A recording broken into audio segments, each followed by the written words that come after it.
The lights above the operating table were the kind of bright that erased shadow entirely, a flat white glare that made the ceiling look like it went on forever. I lay beneath them and counted my own breathing, slow and even, the way I'd practiced for 3 days in front of a mirror until I could do it without thinking. The surgeon standing over me hadn't given his name. He wore a stained apron over surgical scrubs, latex gloves already snapped into place, and he held the scalpel with the loose, practiced confidence of a man who had done this before, more than once, in rooms exactly like this one. Through the observation window to my left, I could see my mother. She had her hands pressed together in front of her mouth, the posture of a woman in prayer, though I knew by now that whatever she was praying for had nothing to do with me. Beside her, Kevin stood with his arms crossed, watching with an expression I'd spent 31 days trying not to think too hard about. Not fear, not grief, not anything close to what a brother should look like watching his sister prepped for major surgery. He looked bored, the specific, restless boredom of a man waiting for a transaction to complete. For the past month, my mother had told me Kevin was dying. End-stage renal failure, she'd said, sobbing into a tissue at our kitchen table, holding up documents from a nephrologist I would later learn didn't exist, working at a clinic that had closed 4 years earlier. She had gotten on her knees in front of me, actually on her knees on the kitchen linoleum, her hands gripping mine hard enough to leave marks, and begged me to save her son. They thought I was sedated now, compliant, frightened, quietly surrendering an organ for the family that had never once in 30 years surrendered anything for me. They didn't know the IV taped to my arm was running pure saline. The surgical bags swapped 4 days ago by an anesthesiology assistant I'd paid double his going black market rate to look the other way. They didn't know about the microphone taped beneath my hospital gown, thin as a hair, broadcasting live to 6 federal agents parked 2 blocks from a building that was supposed to be an abandoned veterinary clinic. They didn't know that Kevin's kidneys were, and had always been, perfectly healthy. The surgeon lifted the scalpel, angling it toward my abdomen. My phone, resting on the medical tray beside my head where I'd insisted on keeping it for comfort, began to ring. I reached over with my free hand and answered it on speaker. "The 4 million has cleared," a voice said, smooth, unbothered, the voice of a man discussing a real estate closing rather than the sale of a human kidney. "Cut her open." The surgeon's hand moved. The steel doors at the far end of the basement blew inward off their hinges. To understand how I ended up on that table, you have to go back 5 weeks, to a Tuesday afternoon that started like every other Tuesday of my adult life. I was 30 years old, and I had spent most of those 30 years being the daughter my mother called when something needed doing and never called when something needed celebrating. My brother Kevin was 2 years older and had never, as far as I could determine, needed to do anything at all. Charming in the effortless way that made adults forgive him things automatically. Handsome enough that consequences seemed to slide off him the way rain slides off a coated surface. Kevin had coasted through a childhood of straight A's. He barely studied for and into an adulthood, defined almost entirely by other people cleaning up whatever he left behind. My mother, Elaine, had built her entire emotional architecture around him. I understood this the way you understand whether not something to be angry at, just something to live inside of. She attended his events. She celebrated his mediocre accomplishments with a fervor she'd never once directed at my actual achievements. A promotion to senior compliance officer at a healthcare auditing firm, a certification I'd spent 8 months earning, a life I'd built carefully and entirely on my own. She loved me. I believed that for 30 years. I believed it the way you believe things you've never actually tested, because testing them felt too dangerous, because the alternative, discovering the belief was false, was a hole I didn't know how to climb back out of. I found out how deep that hole went on a Tuesday in March. My mother called me at work, her voice already breaking before I'd finished saying hello. "It's Kevin," she said.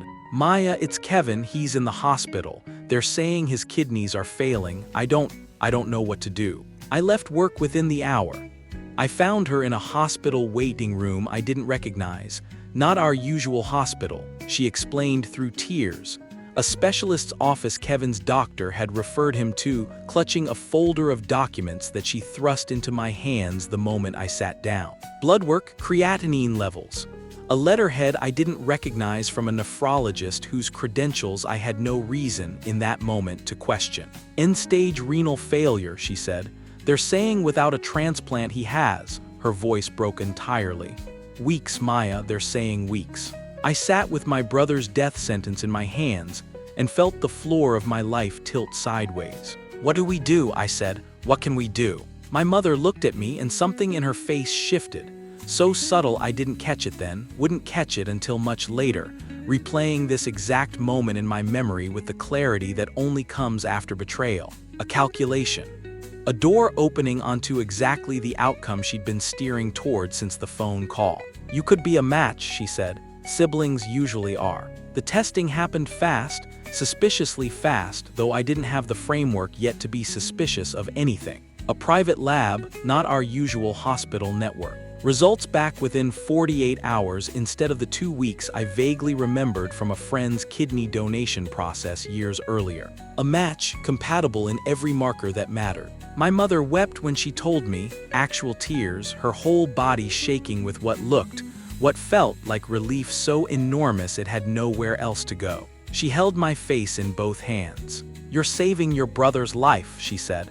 Do you understand what you're doing? You're saving him. I wanted, more than almost anything I had ever wanted, to be the daughter who did that. I wanted to be necessary to my family in a way I had never once, in 30 years, been allowed to feel. I said yes. I didn't think in that moment about how strange it was that Kevin himself seemed strangely absent from most of the medical conversations, appearing only briefly, pale and quiet, offering a hollow-eyed thank you that never quite reached his eyes. I didn't think about how my mother deflected, gently but firmly, every time I asked to speak directly with the specialist myself. I didn't think about the debt collectors who had called our family phone 11 times in the 2 months before Kevin's sudden diagnosis, calls my mother had explained away as a mix-up with his old apartment lease. I didn't think about any of it, because I had spent 30 years training myself not to look too closely at the parts of my family that didn't hold up under examination. The main hospital has a 6-week wait list for the operating room,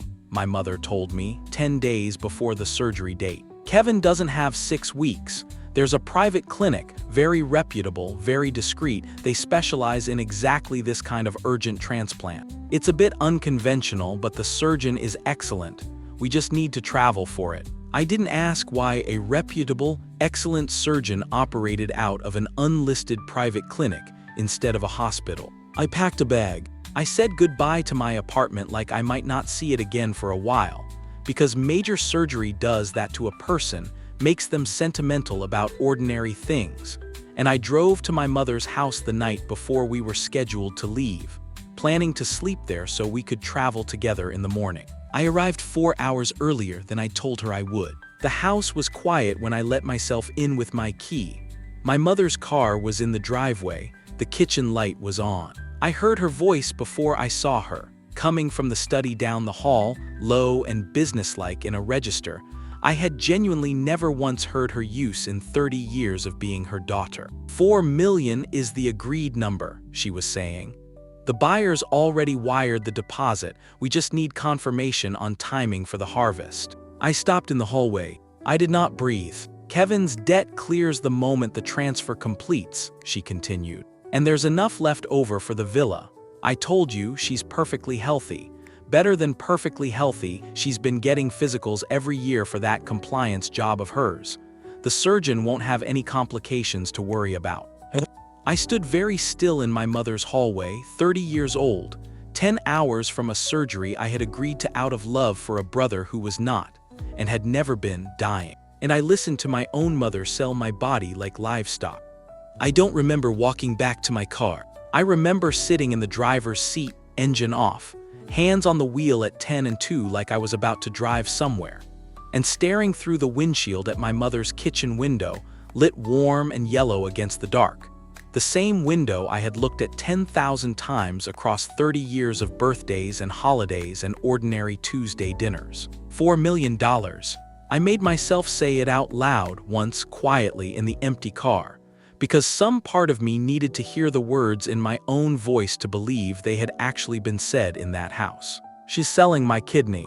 The clarity that followed wasn't gradual. I want to be precise about that because I think people expect grief to arrive first and understanding second, some slow unraveling of belief before the facts settle in. That's not what happened to me. What happened was instantaneous, total, and strangely calm, like a switch thrown somewhere behind my sternum, converting 30 years of aching, hopeful love into something with no temperature at all. I sat in that car and rebuilt the last 5 weeks in under 4 minutes, and every piece I'd refused to examine slotted into place with sickening ease. The private lab, the suspiciously fast match, the debt collectors my mother had waved away as a lease mix-up. Kevin's hollow, unconvincing gratitude, a man performing illness rather than experiencing it. The unlisted clinic. The urgency that had no medical justification once you stopped assuming good faith. My mother hadn't found a match for her dying son. My mother had found a healthy, compliant daughter with a compliance officer's spotless medical history. And she had built an entire fictional illness around the specific shape of what I was worth on a black market she'd apparently been in contact with for weeks. I didn't cry. I want to say that plainly because I think it matters. I had cried for this family more times than I could count.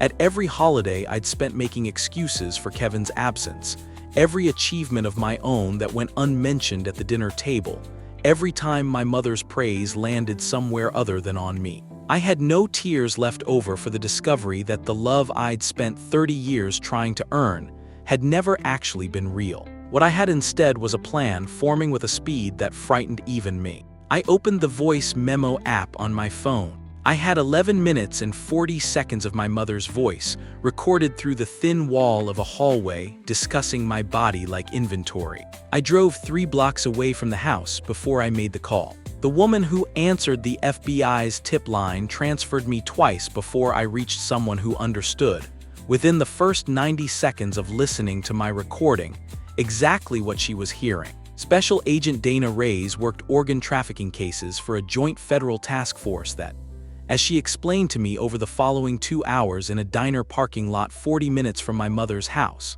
had been tracking a black market surgical network for the better part of 18 months without ever securing the kind of direct, unimpeachable evidence I had just handed her on a silver platter. "This isn't a small operation," she told me, watching my face carefully, the particular careful attention of someone trained to notice shock before it became something more dangerous.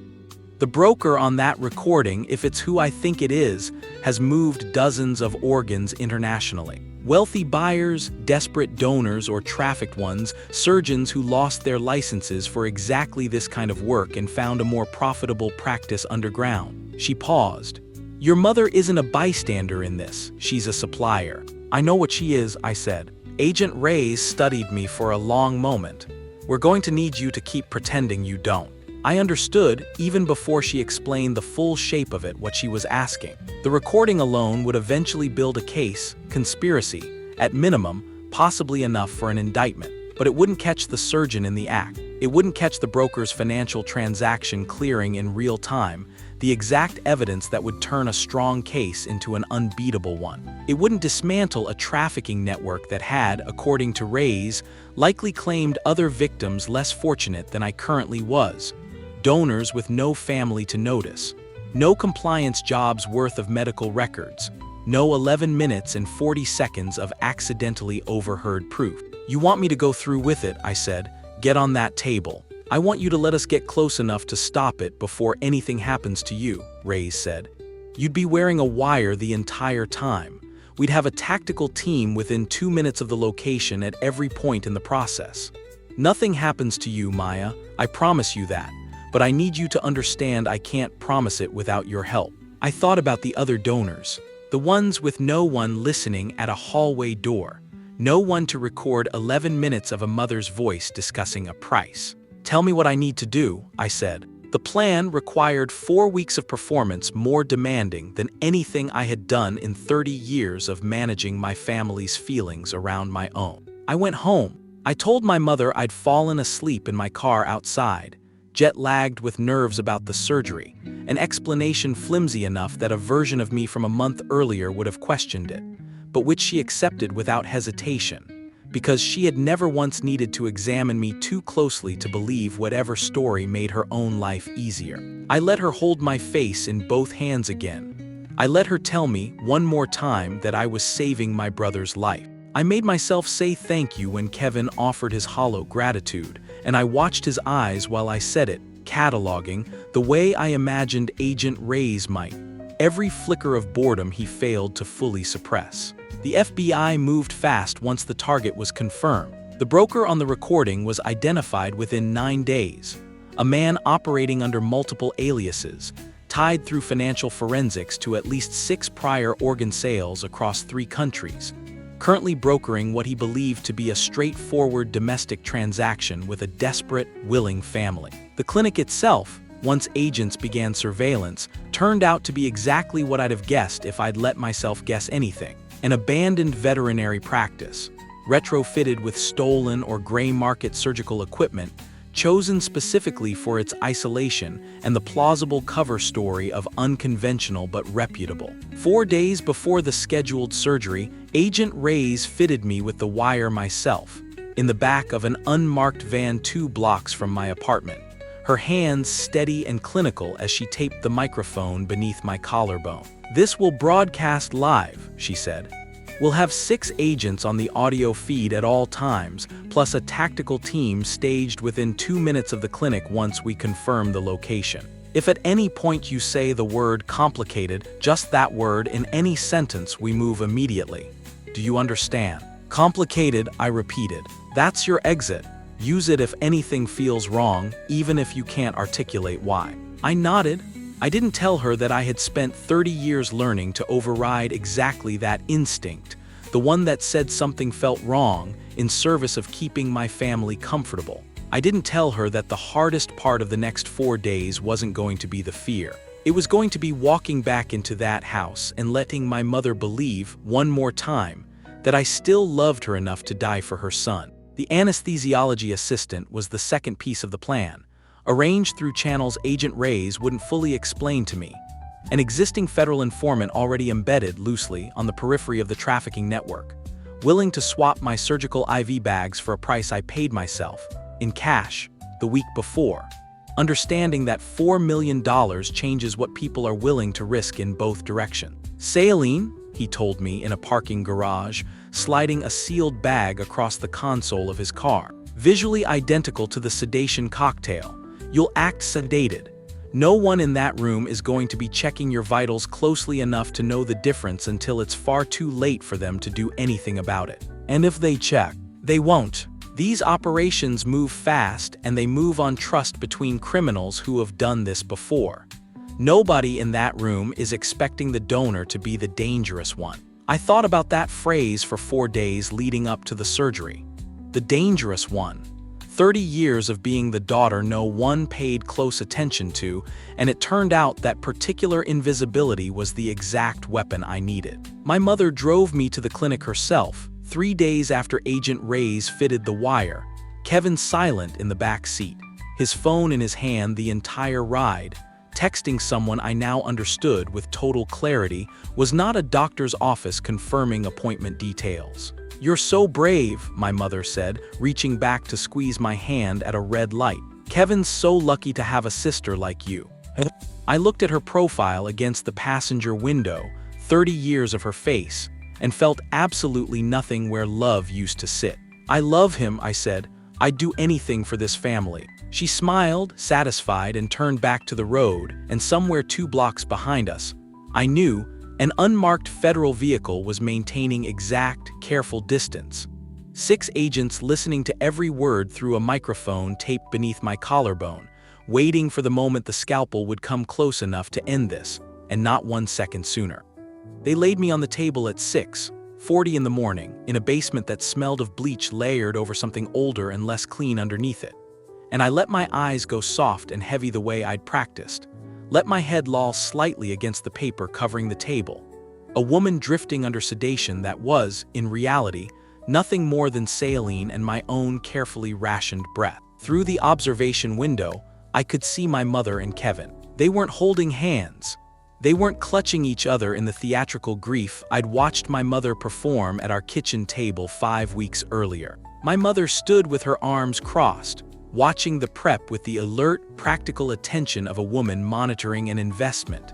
And Kevin leaned against the wall beside her, scrolling something on his phone, glancing up only occasionally, the posture of a man waiting for a flight to board. "Villa's got 6 bedrooms," I heard him say, muffled through the glass but audible in the room's dead quiet. "Pool on the lower terrace. We could close by next month if the transfer clears today." "It'll clear," my mother said. "The broker confirmed the deposit already went through. We just need the surgeon's confirmation once he's finished." Once he's finished. I kept my eyes half closed, my breathing slow, and somewhere beneath my collarbone, I knew 6 federal agents were hearing every word of that conversation in real time, building the final layer of an indictment that no defense attorney on earth would be able to talk their way around. The surgeon approached the table. Late 50s, steady hands, a face that had the particular flatness of a man who had made peace long ago with what he did for a living. He didn't speak to me. He hadn't spoken to me once since I'd arrived, hadn't asked my name, hadn't performed even the thinnest veneer of bedside manner, because in this room I wasn't a patient. I was a harvest. He lifted the scalpel. My phone rang. I'd insisted during the intake conversation 2 hours earlier on keeping it beside me for comfort, a request the surgeon's assistant had granted with visible indifference, since a sedated woman's phone posed no threat to anyone in the room. I reached for it now with my free hand, slow, deliberately unhurried, the exact motion of someone too drugged to move quickly, and answered it on speaker. "The $4 million has cleared," a voice said, unhurried, satisfied, a man closing a deal he'd closed many times before. "Cut her open." The surgeon's hand moved toward my abdomen. The steel doors at the end of the basement corridor exploded inward off their hinges. What followed took 11 seconds, though it felt from inside it considerably longer. Tactical officers flooded the room in dark gear, weapons up, voices sharp and overlapping. Federal agents dropped the scalpel HANDS where I can see them. And I watched the surgeon freeze, the blade suspended an inch above my skin, his face cycling through confusion and then a kind of resigned, professional calm. The expression of a man who had always known on some level that this day would eventually come. He set the scalpel down on the tray. Through the observation window, I watched my mother's face do something I had genuinely never seen it do in 30 years. Collapse entirely, every practiced expression stripping away at once, leaving underneath it something raw and animal and for the very first time in my life completely honest. Kevin dropped his phone. He didn't move to run. He simply stood there, mouth open, as 2 officers crossed the observation room and put him face first against the wall. I sat up on the table, unhurried, and pulled the IV needle from my arm myself, watching a thin line of saline drip harmlessly onto the paper covering beneath me. Agent Reyes appeared in the doorway a moment later, weapon holstered now, her expression shifting the instant she saw me sitting upright, unassisted, whole. "You're okay," she said, not quite a question. "I'm okay," I said and found, somewhat to my own surprise, that it was entirely true. They walked my mother and Kevin out through the same corridor 20 minutes later, both of them handcuffed, both of them past the point of performing anything for anyone. My mother's mascara had run in 2 dark tracks down her face, real tears. Finally, though I understood immediately they weren't for me. They were for the villa, for the 6 bedrooms and the pool on the lower terrace and the $4 million that had cleared and would now, permanently, belong to no one but the federal government processing it as evidence. She saw me standing near the doorway, wrapped in a blanket one of the agents had draped over my shoulders, and something in her face reached toward me, an old, automatic instinct, the muscle memory of 30 years of being my mother, even now, even here. "Maya," she said. "Maya, please, I can explain, this isn't." I looked at her. I want to be honest about what I felt in that moment because I think the honest answer matters more than a satisfying one. I didn't feel triumph exactly. I didn't feel the clean, cinematic vindication I might have imagined 5 weeks earlier if someone had told me this was where the story would end. What I felt was quieter than that, and colder and more permanent. I felt nothing at all. Not hatred. Hatred would have required some residue of the love it replaced, some proof that a connection had existed and been broken. What I felt, looking at my mother's tear-streaked, handcuffed face, was the simple, total absence of anything that had once lived between us. "You were going to let him cut me open," I said, "for a villa. Maya, I love you, I was going to." "Don't," I said. Not raised, not angry.